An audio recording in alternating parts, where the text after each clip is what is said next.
এত দেরি হয়ে গেল, ও তো এখন এলো না রে। হ্যাঁ ঠিক বলেছিস, ও তো এখনো এলো না রে। কই কি কথা বলছিস? এই তো তোর ব্যাপারে। ও তা এত দেরি হলো? আসলে আমার দাদু নিজের জীবনে ঘটে যাওয়া একটা ঘটনার কথা বলছিল। তা কি বললো শুনি। বল বল বল। শোন তবে, আমাদের বাড়ির পিছনে একটা জানালা আছে না, আরে ওই যে পুরনো জানলাটা, হ্যাঁ রে, ওখানে আমার দাদু ছোটবেলায় খেলতে গিয়ে ভুলবশত জানলার ভিতরে ঢুকে পড়ে। তারপর যা আক্রমণ করে এই ব্রিটিশ সেনাদের, অ্যাটাক করো ওই ভারতীয়দের।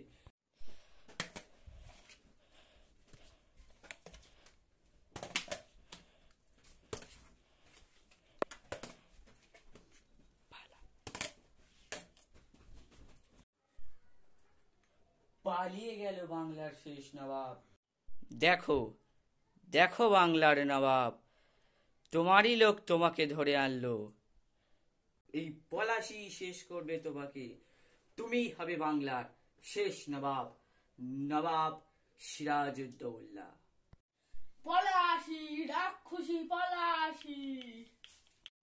তারপর তারপর তারপর তিনি ভয়ে ছুটতে ছুটতে তার ঘরে চলে এলেন। তারপর কি হলো? তারপর তারপর তিনি নিজেকে ভাগ্যবান বলে মনে করতেন। তারপর কি হলো? পরে বলবো রে, এখন চলি। চ, আমাদেরও চলে যাওয়া হ্যাঁ উচিত। চল চল চল।